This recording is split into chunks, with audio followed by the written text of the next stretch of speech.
Fala pessoal, aqui é o Jesus e hoje eu venho trazer, como prometido, o vídeo sobre as 10 curiosidades de ReZero que você precisa saber. Nesse vídeo eu vou falar de curiosidades e teorias que podem englobar desde o primeiro episódio até o episódio 25. Portanto, se você ainda não terminou de assistir o anime, vai lá correndo e depois volta para assistir este vídeo. Então, sem mais delongas, vamos tratar da primeira curiosidade, que foi a mais pedida por vocês quando eu fiz a análise lá do episódio 25 de ReZero. E ela é: qual o verdadeiro final do anime e por que Aremo não aparece em nenhuma parte nos últimos 3 episódios? Então serão basicamente 2 curiosidades em uma só, pois elas estão ligadas. Aremo foi uma personagem muito importante durante todo o anime e muito carismática, então não ver ela no final é um pouco estranho. Ela não é vista e nem mencionada em nenhum momento nos últimos 3 episódios, nem mesmo quando eles estão falando sobre a carta que chegou em branco. Então o que realmente pode ter acontecido?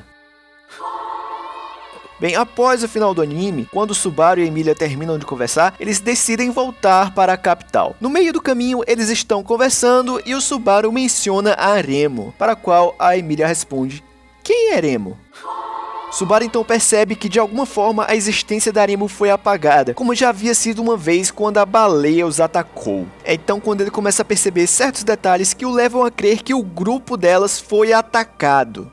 Por exemplo, quando Subaru matou a baleia branca, ele meio que mencionou isso para o Betelgeuse, mas o Betelgeuse não tinha nenhuma ideia do que ele estava falando. Ou seja, esses 2 grupos não se correlacionavam. Então provavelmente foi um outro grupo de cultistas da bruxa. Outra pista é que a carta que ele mandou para a mansão estava em branco. E isso se deve porque a existência da Aremo foi apagada. Apenas o Subaru lembra dela. E um pequeno detalhe muito difícil de se perceber é que os moradores da vila estavam tratando o Subaru muito melhor do que antes. Isso se deve porque todas as façanhas conquistadas pela Aremo ao salvar a vila daquelas bestas foram atribuídos ao Subaru depois de ela desaparecer. Eles decidem então correr para a mansão da Crush e ver o que realmente aconteceu. E ao chegar à cidade, Subaru se depara com uma situação muito desesperadora. Pois ao chegar na mansão da Crush, eles descobrem que a Crush não tem nenhuma memória e que Aremo está em coma. Os relatos dizem que ao tentar voltar para a cidade, o grupo da Crush e da Aremo foram atacados pelo Archbishop da Ganância, Regulus, e o Archbishop da Gula, Batenkaitos. Para você ter uma ideia de quão forte é esse Archbishop da Ganância, o Julius explica que ele sozinho destruiu a capital de um reino vizinho. A Crush até que tá bem, ela apenas não tem nenhuma memória. Ela parece uma garota perdida até.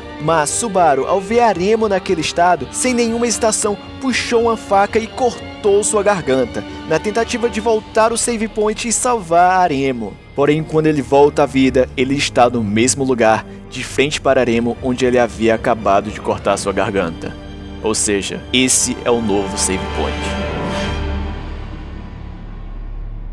E essa foi a primeira curiosidade. Também foi a primeira vez que o Subaru não conseguiu reverter algo com a sua habilidade de voltar à vida. Eu tinha visto muitas pessoas comentando que ReZero não tinha uma sensação real de perigo, pois ele sempre poderia voltar da morte e consertar as coisas. Nenhuma morte seria de fato permanente. E bem, para as pessoas que falavam isso, tá aí. Eles pegaram logo a personagem mais carismática da série e fizeram uma tragédia com ela. O Subaru não tem meios de ajudá-la através da sua habilidade e, teoricamente, a única forma de acordá-la seria derrotando o Archbishop da Ganância, Regulus. Porém, ele é muito forte.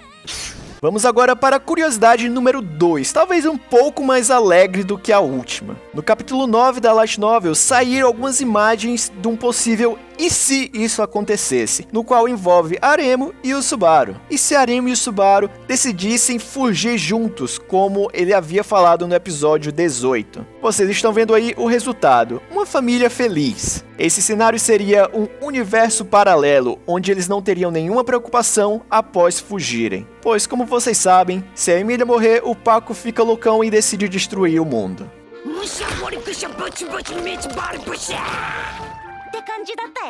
Terceira curiosidade: Wilhelm e Felix possuem suas próprias light novels e spin-offs.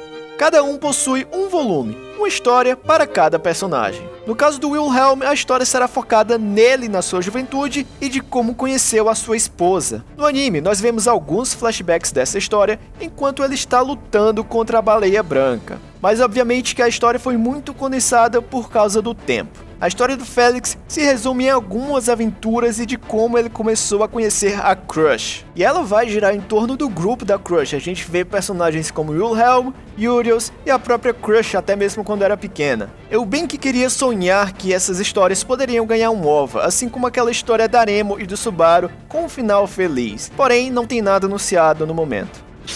Quarta curiosidade. Muitas pessoas me perguntaram o que diabos o Subaru escreveu no livro do Betelgeuse. Sim, lá naquela cena onde ele está lutando contra o Betelgeuse e ele escreve algo em sangue. Várias teorias da conspiração surgiram sobre aquilo lá que ele escreveu no livro. Porém, ele simplesmente escreve The End, ou seja, o fim. Pois era uma forma de dizer que a história do Betelgeuse tinha chegado ao fim, ele estava acabado.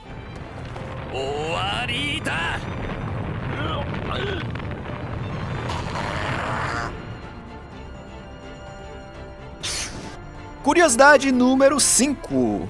Muitas pessoas acharam nada a ver aquela cena da carruagem descendo o penhasco, atravessando o rio. Enfim, todas aquelas coisas aleatórias. Muitas pessoas disseram que foi um desperdício de tempo e que não era nem para ter mostrado aquilo. Porém, eu duvido que alguma delas realmente soubesse o que estava acontecendo ali. E o fato revelador que eu tenho para lhes dar é que essa carruagem possuía um tipo de bênção especial, uma espécie de proteção do vento que impedia qualquer atrito do ar com a carruagem. O Subaru precisava chegar muito rápido até a Emilia para salvá-la daquela explosão. É então que a proteção divina dessa carruagem entra em ação, porque com essa proteção contra o atrito, eles conseguiriam ir muito mais rápido do que o normal. É por isso que eles conseguem descer a montanha, atravessar o rio, e isso é uma resposta também àquele momento curioso no qual o Subaru joga o livro do Betelgeuse, ele tenta pegá-lo, mas acontece alguma coisa, parece um vento misterioso. Aquilo se deve porque enquanto o Betelgeuse estava imediatamente atrás da carruagem, ele estava no vácuo da carruagem. É como se fosse no Mario Kart, onde você está bem atrás de um carro e você pega o vácuo dele para ir mais rápido. Então, sabendo disso, o Subaru provocou o Betelgeuse e jogou o livro para cima.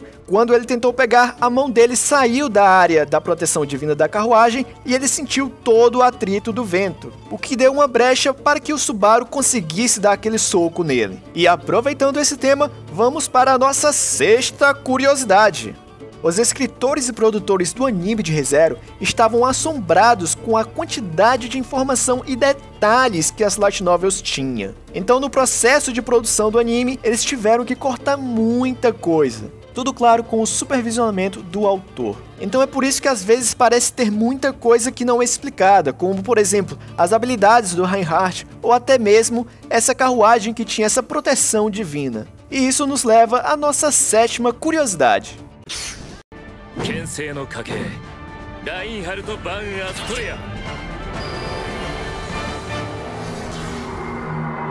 Do mesmo jeito que o Subaru tem o seu Save Point, que é uma mecânica de RPG, os personagens do mundo de ReZero eram para ter status e habilidades que nem um RPG. Um exemplo disso, levado ao extremo, é o de Reinhardt, o atual sábio espadachim ou mestre espadachim. As pessoas que recebem esse título ganham habilidades que vão muito além do limite humano, assim como também várias bênçãos. Alguns exemplos das habilidades que o Reinhardt ganha é 80% de defesa e resistência contra todo tipo de magia. Ou simplesmente ele pode refletir 80% dessas magias, isso se o atacante conseguir acertá-lo, pois ele tem incríveis habilidades de desviar de qualquer projétil e de qualquer golpe.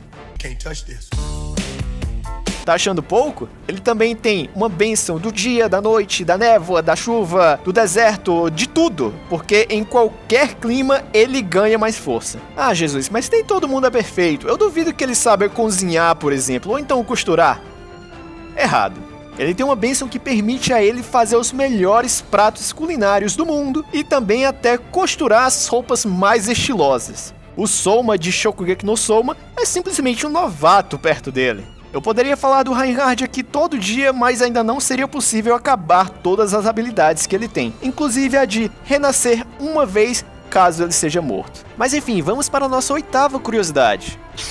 O mundo de ReZero é plano. Isso mesmo, se você acompanhou o mangá ou a light novel de ReZero, você deve saber que o mundo de ReZero é plano. Em uma conversa com Subaru, Priscila simplesmente explica que o mundo acaba nos 4 cantos da Terra, norte, sul, leste e oeste. Simplesmente a água ou a terra acabam e tem uma imensa torrente que leva a tudo. Essa visão é muito parecida com a visão medieval de que o mundo era plano e simplesmente ao chegar no fim dele, haveria uma cascata que levaria ao abismo. Priscila ainda explica que muitos tentaram passar desse fim do mundo, mas ninguém conseguiu voltar. Mas ela fala que existem pessoas que vieram desse lugar além da grande cascata. E nesse caso, ela se refere ao Subaru e ao seu cavaleiro, Aldebaran. E isso nos leva à penúltima curiosidade, número 9.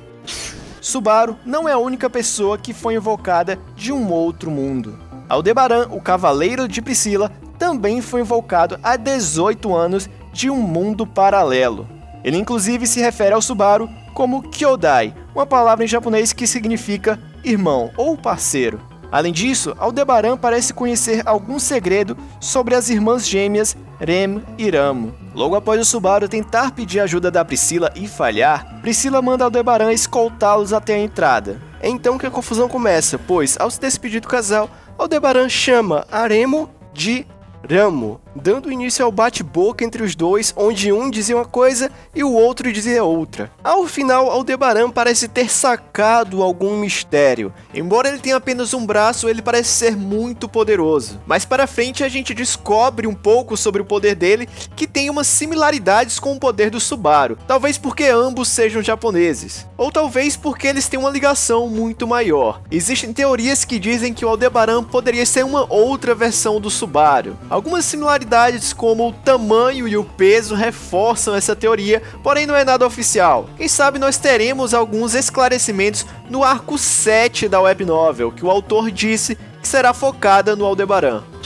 E agora nós teremos a nossa última curiosidade deste vídeo, curiosidade número 10. Já no início da produção do anime, quando a escritora Yoko Tani sabia que teria que fazer uns episódios bem sofridos, ela disse que simplesmente não seria capaz de fazer uma experiência tão horrorosa e tão sofrida. Foi então quando ela convidou um colega chamado Umehara, que já havia trabalhado nos roteiros do jogo Chaos Child, e ele que foi responsável por escrever as partes sofridas. E embora o Umehara estivesse conseguindo fazer essas partes de sofrimento muito bem,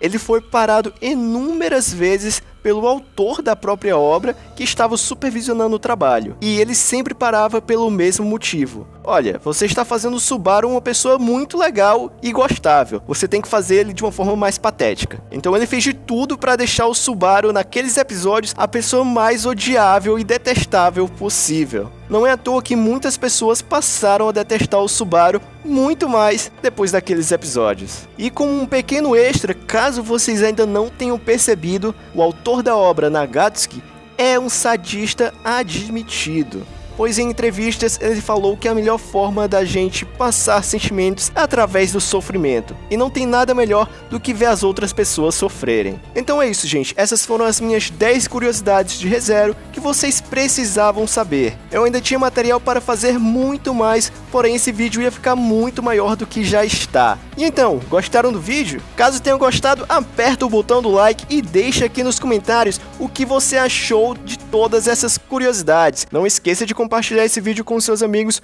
pois ajuda bastante a gente a continuar fazendo esse conteúdo para vocês. Aqui foi o Jesus do Onigiri Pop e até o próximo vídeo.